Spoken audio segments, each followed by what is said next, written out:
All right, guys, we are back with another reaction. It's been a hot minute since I have done a reaction to this series. 1 second, I'm adjusting my audio here. Um, Long story short, basically didn't really have internet for a while. Um, the building decided to replace the whole system, so I have free internet now. I was paying before, so I'm not going to complain. That's nice to have free internet, or I shouldn't say free. It's included in my rent. Um, we didn't have that before. I just had my ISP. I just paid, and for it's like a separate line. So that's nice, and I have the option to upgrade to gig internet, which I was at like 250, I think, before, and I'm still at 250. That's free, which again, like 250 down, that's pretty good for free internet. Um, but I can upgrade to gig, and I'm going to just it makes uploading to like YouTube and all this stuff like way better. And with gig, I could probably upscale this to 4K. I don't know. I'm sure if that's what anybody would like. I guess I'll cross that bridge when I get there. I moved my camera a little bit to over to because I've noticed like sometimes it kind of gets glare from the window, which not much I can do about that. But yeah, so we're back. We have Napoleonic part. I don't remember what part we're on, but it's the invasion of Spain. We watched Friedland the last time. The Russians got absolutely clobbered. The Prussians and the Russians just with Ayla, with Friedland, they really got their socks rocked. But they fought on, and then in Friedland, of course, after that they had the little I guess you could call it a peace treaty between Russia and France, and now we're on to Spain in 1808. So I'm excited to see this because it's been like I said, been a minute since I've reacted to one of these videos, just dealing with this internet crap. So we are here, and we're good to go. In the autumn of 1807, French Emperor Napoleon Bonaparte dominated Europe. He had humbled Austria and Prussia, and sealed an alliance with Russia. Yeah. Of the major powers, only Britain still defied him, safe from invasion thanks to its powerful navy. Yeah. Napoleon had ordered all territory controlled by France or its allies to stop trading with Britain, the so-called Continental System, or blockade, designed to wreck Britain's economy and force its government to make peace. But neutral Portugal had continued to trade with its historic ally, Britain. So Napoleon sent an army under General Junot to occupy the country and force it into line. Okay. The invasion was supported by France's ally, Spain, though privately, Napoleon held Spain's rulers in contempt. So I had a question. Now at this point, 1808 is, I'm guessing Portugal doesn't really have. Do they have an empire anymore? Right. I'm assuming they colonized Brazil, right? But I know the Portuguese were like all over the place, like in the Indian Ocean, I think they even made it over the Pacific, didn't they? Over to Japan or China or something. So is this point, is Portugal like, are they considered like a world power, or are they kind of diminished, kind of like Spain is? Because I know like Spain was it the 1600s? Was Spain like the dominant power in the Americas? Maybe not on like continental Europe, but like in the Americas. What about Portugal? The royal family was decadent and corrupt. The king and crown prince loathed each other. Well, that's not good. While the country was effectively run by Chief Minister Manuel Godoy, the Queen's lover. Spain, Okay. Napoleon concluded, was backwards, militarily weak and incompetently governed, and he devised a plan to seize control of the country.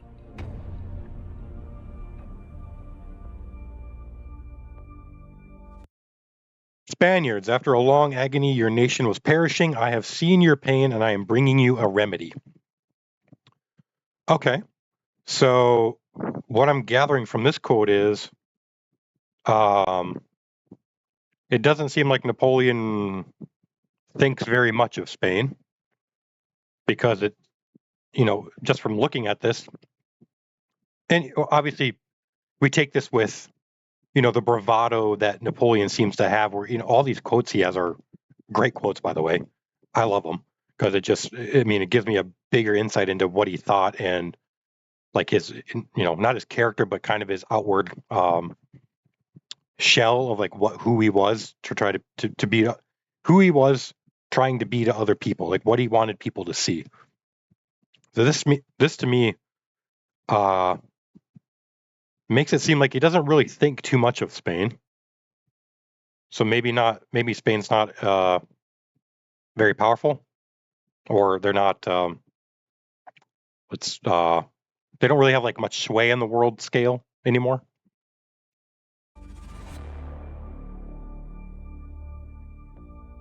In the spring of 1808, under the pretext of guarding Spain against the British, French troops took up strategic positions around the country. The Spanish people saw the French military presence as the latest in a long line of humiliations, and held Chief Minister Manuel Godoy responsible. Why? There were riots at the palace of Aranjuez. Godoy was nearly lynched. Napoleon invited the Spanish royal family and Godoy to take refuge in the French city of Bayonne, and sent Marshal Murat and 50,000 troops to restore order in Madrid. Okay. But on the 2nd of May 1808, the people of Madrid rose up against Murat's soldiers. It became known as the 2 de Mayo uprising, immortalized by the artist Francisco Goya. What a painting this is. That's crazy looking. And it looks, so they said Murat was leading the way. Gotta say, that guy is all over the place. He was I wouldn't, well, I guess he was kind of like the tip of the spear when it came to the coup. And then in all these battles, he's kind of been front and center in a lot of them. So I guess it's not surprising that Napoleon would send him here. It seems like he trusts him. But why did, going back to what I was asking, so the Prime Minister Godoy, or Godoy, was he held responsible? Because I'm assuming at this time, if there's there's a prime minister of Spain. So is Spain like like a absolute monarchy, or is it more of like um like Britain, where it's like a parliament and the king has like reduced power? Maybe that's it. Maybe Godoy has the most power. Maybe the king is powerless. I don't know. This scene shows Mamelukes of Napoleon's Imperial Guard attacked by the citizens of Madrid. 100 soldiers were killed. The French responded ruthlessly, shooting down dozens in the streets. Wow. And executing more than 100 by firing squad. You're not going to win. Meanwhile, popular. in Bayonne, Napoleon forced King Carlos to abdicate and bestowed the title King of Spain on his own brother, Joseph. Wow.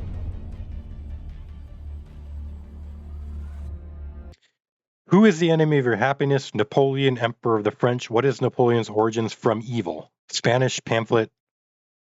Catechism? Yeah, like I was saying, like you're not, executing. I mean, obviously you don't want people rioting or going against your rule, but I think executing people in the streets, hundreds of people, it's probably not going to make you very endearing to the population. Just even looking at, modern day conflicts, where you're, the hearts and minds strategy of like the U.S., let's say in like Iraq and Afghanistan, you're trying to appeal to a part of people. Even if, looking back at the videos of him in Egypt, Napoleon, you're trying to appeal to a people who you know, they don't like you necessarily from the start, but then you start killing the civilians, and then they really don't like you. I can see how, Spanish people might be a little upset about that.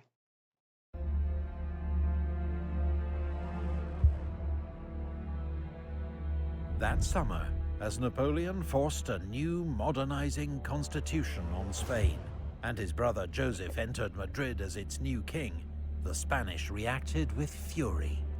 The French weren't just arrogant foreigners trampling on their national honor. They were godless atheists who, during the French Revolution, had rejected the Pope and Catholic Church. Oh, okay. Napoleon, priests warned the peasants, Wow. was the very Antichrist himself. Revolts erupted across the country. The Spanish army was joined by militias and partisans who attacked French troops and killed collaborators. French soldiers carried out savage reprisals. No mercy was shown. The countless atrocities horrified Francisco Goya and led to his famous Disasters of War series. At first, it seemed the French would easily put down the revolt. Girona, Valencia, and Zaragoza were besieged by French troops, while the Spanish army of Galicia was routed by Marshal Bessières at the Battle of Medina del Rio Seco. But 8 days later, as General Dupont and 3 French divisions withdrew from Córdoba, slowed down by wagons piled high with loot, they were surrounded at Bailén by General Castaños' army of Andalusia and forced to surrender. Really? The Spanish took 18,000 French prisoners, about half of whom later died of starvation. Bailén was a humiliation for France. 18,000. The first major defeat since Napoleon became emperor. France's enemies across Europe were delighted. Napoleon was incandescent with fury. So, 18,000 prisoners, okay. I have a question. Was the Spanish army considered, well-equipped? Because obviously, like it said earlier, that the French came into the country under the pretext of guarding it, right? Did the French, were they like collaborating beforehand, and the French were like training them? I guess my question, are they like familiar with like French army structure, like the corps system, all that stuff, like what Napoleon has been using? The situation went from bad to worse. The Portuguese joined the revolt, while fierce Spanish resistance forced the French to abandon the sieges of Valencia, Girona, and Zaragoza. Spain's new king, Joseph Bonaparte, was even forced to flee the capital. The British assisted the revolt, which the Spanish now called a War of Independence, by shipping weapons to Spain using the Royal Navy. Okay. On the 1st of August, a small British army commanded by Sir Arthur Wellesley landed in Portugal to aid their revolt. On the 17th of August, he beat a small French force at Rolissa. Then, 4 days later, beat Junot's main army at the Battle of Vimeiro. Nice. Okay.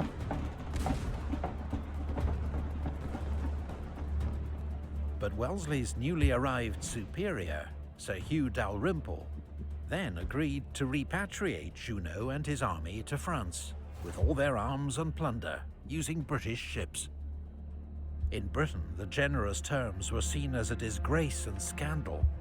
A subsequent inquiry exonerated Wellesley, the future Duke of Wellington, but Dalrymple never held command again. Okay. Why did they do that? I mean, we saw in Egypt that after Alexandria battle, didn't the British repatriate the remaining French army after surrendering? So, like, was that a scandal too, or was this one just a scandal?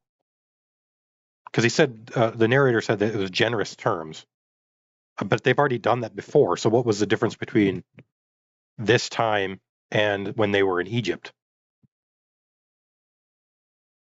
And obviously, I've heard Wellington before, so I'm somewhat familiar with that name. Obviously, I don't know a lot about him. But yeah, so anybody can give me any sort of insight of why everybody was kind of up in arms of this one when they've repatriated French troops before after defeating them in Egypt, and now they're doing it here, but apparently it's a problem.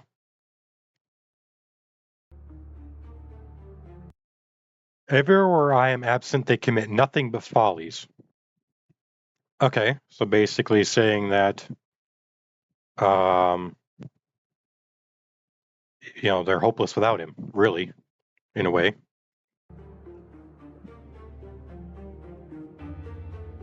Napoleon decided the only way to sort out the situation in Spain was to go there himself. He assembled 130,000 reinforcements, including many of his best troops, and on the 7th of November, led a second invasion of Spain.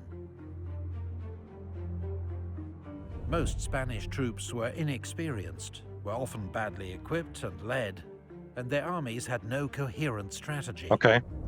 They were no match for the Grande Armée. Well, that kind of answers my question from earlier. Apparently, they're not great. Which burst across the Ebro River and inflicted heavy defeats on the Spanish at Burgos and Tudela.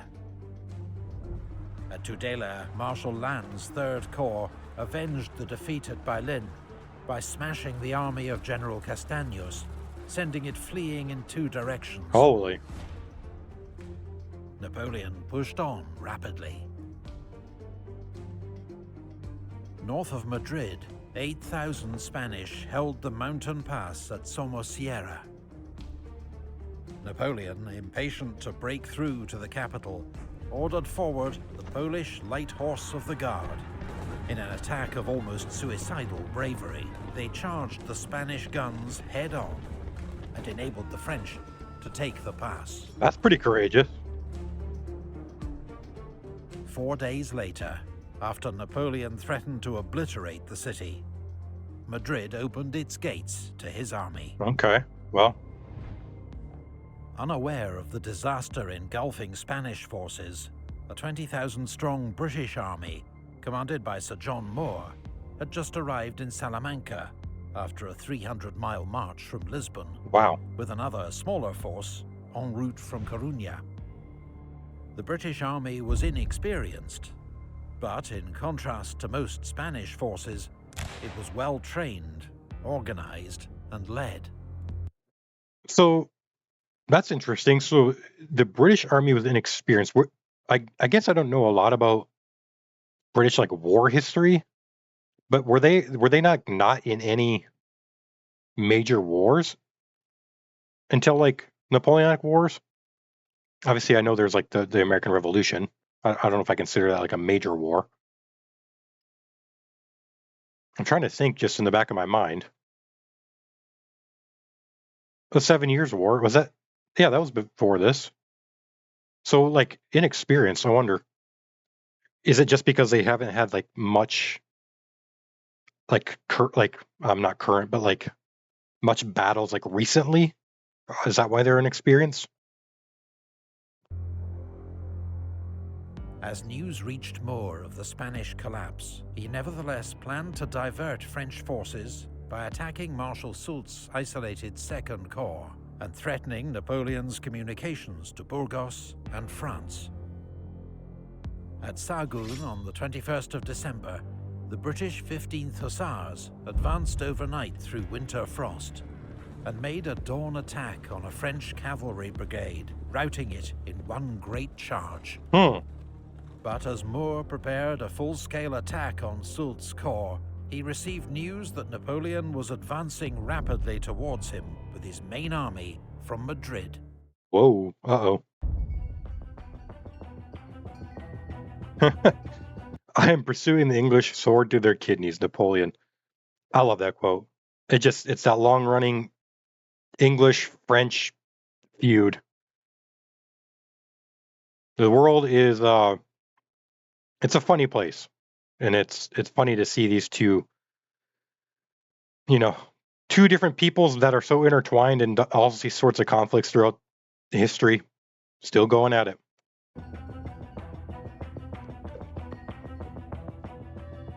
While two French corps under Marshal Lannes began a second bloody siege of Zaragoza, Napoleon saw a chance to get to grips with the British at last.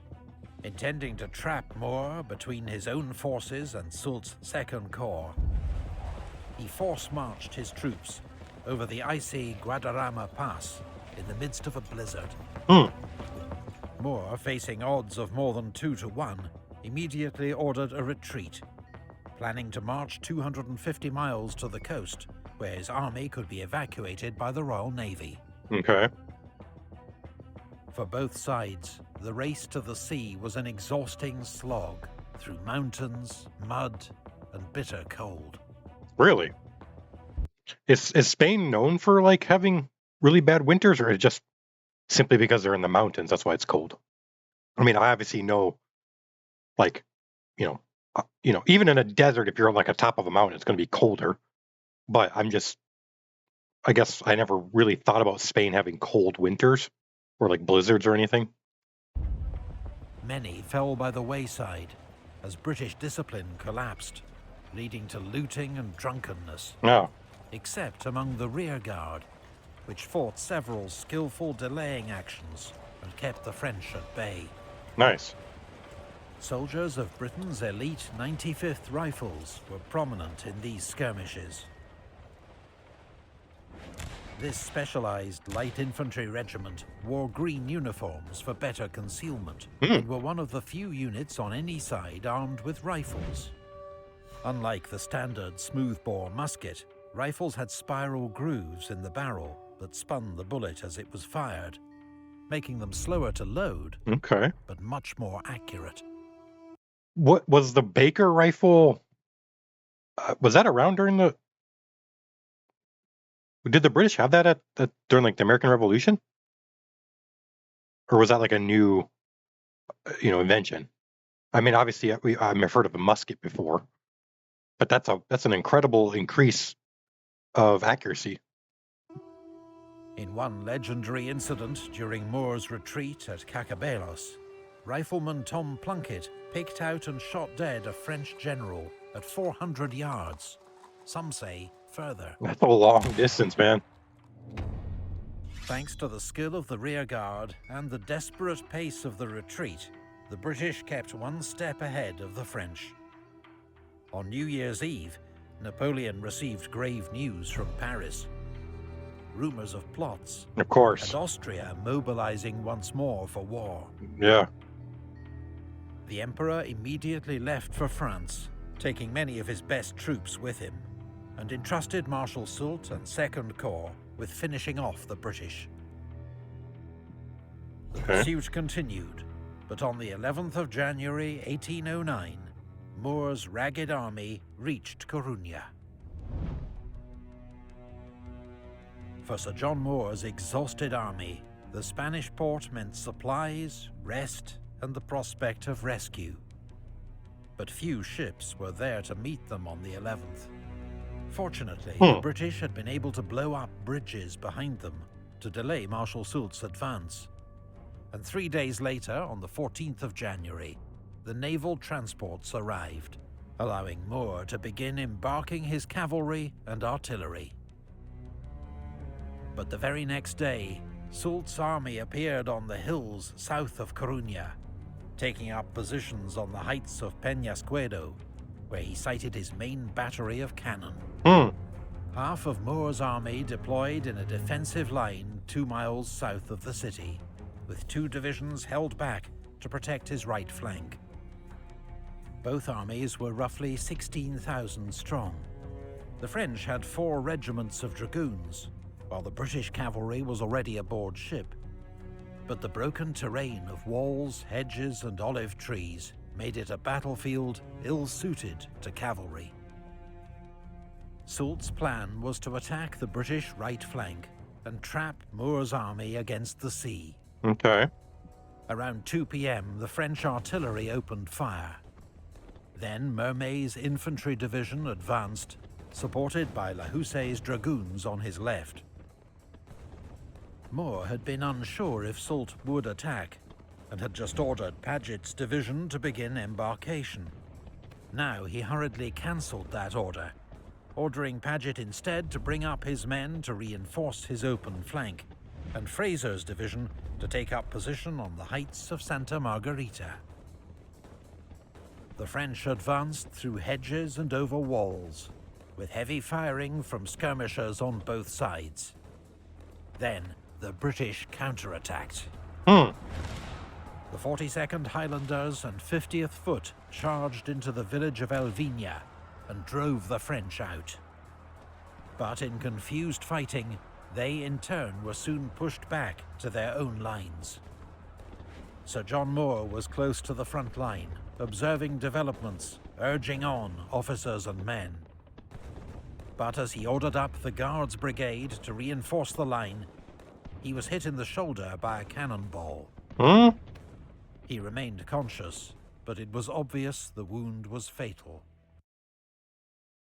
Oh man, these cannonballs. I mean,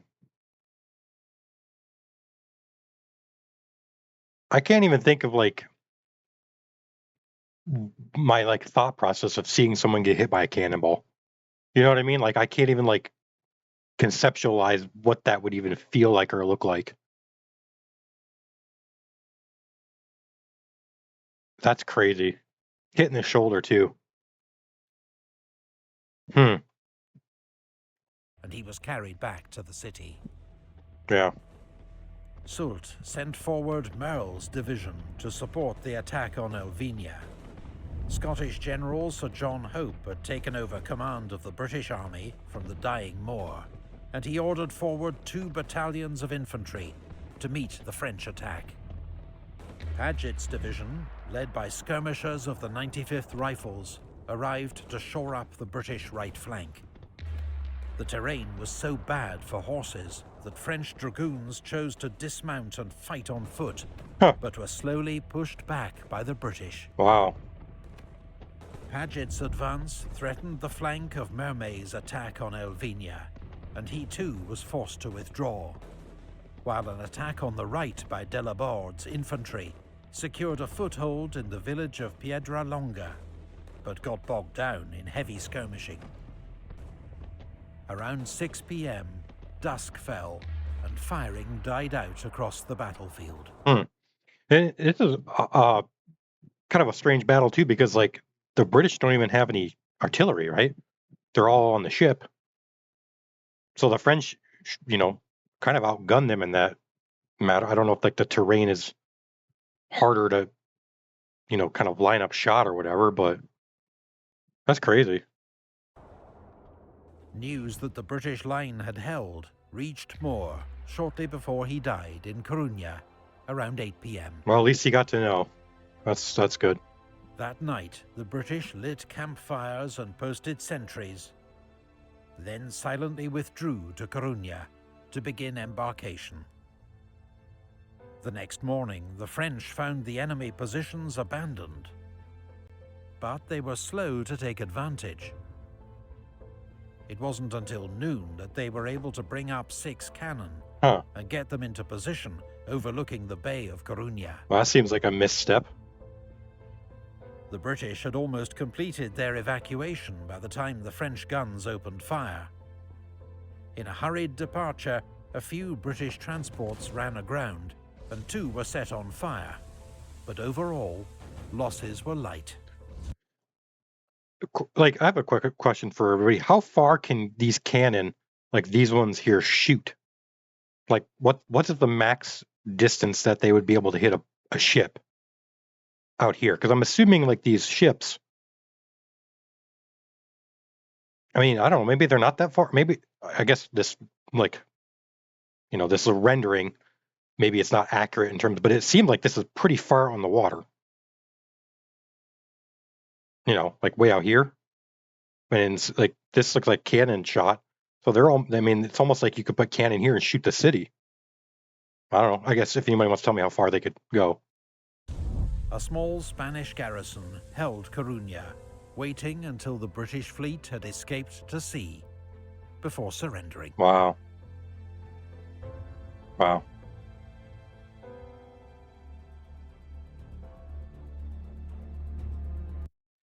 I hope the people of England will be satisfied. I hope my country will do me justice. The last words of Sir John Moore.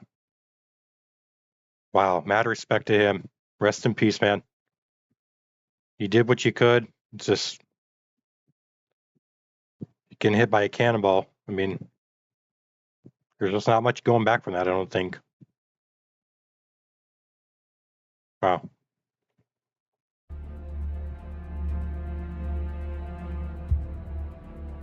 Whether Moore's retreat to Corunna was a British disaster or miraculous escape is still debated.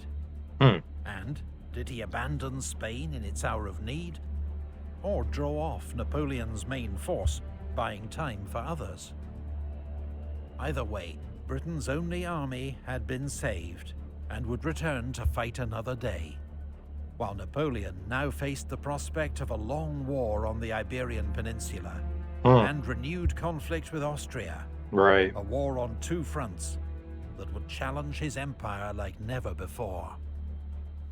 Napoleon had blundered in Spain, but it was years before the scale of his mistake was evident. Then he would say, "I embarked pretty badly on this affair, I admit it. The immorality showed too obviously. The injustice was too cynical. The whole of it remains very ugly." That's very insightful. Wow. If you'd like to learn more about the Peninsular War or any of the campaigns across Europe, our sponsor, Osprey Publishing, has nearly 200 titles. Thank you to Osprey. Wow, what an episode. Finally get to see the British kind of, well, in a way, I guess, join the fight. Obviously, their Navy's been doing stuff, but on land. Couple points I want to make, man. Sir John Moore, you did what you could, buddy. Hope you rest in peace. Hope the people of England remember your name. And, that last quote by Napoleon, it was very insightful. Obviously, you can always go back and look at things you should have done or shouldn't have done in history. Even like us, even though we're not Napoleon, as human beings, we go back and look, and it's like, oh yeah, that decision really wrecked me, or that decision, I should have made that decision and I didn't. And I think it's very strange to me, because knowing that, like, before that they were allies, that he would go in and invade Spain. It didn't seem like, at least from this video, that Spain was going to be any sort of like threat to him. Very strange. But thank you to Epic History TV, Osprey Publishing, History March. Thank you to all the people who are commenting and subscribing. I appreciate it so much. I love your guys' comments, because I learn pretty much just as much from the comments from you guys as I do from these videos, which is great, because I'm obviously, a 19-minute video from Epic History. I mean, although it's it might not be able to cover every single aspect or nuance of, like a battle or, a particular conflict. So you guys adding that in the comments really helps a lot. And hopefully now, with my internet kind of solved, I can get back to regular uploads going forward. So it should be one a day, or one or every other day, depending on my work schedule too. But yeah, so I appreciate it. Thank you guys so much for commenting, subscribing. I will see you in the next one. Peace. Be good to each other. Have a good one.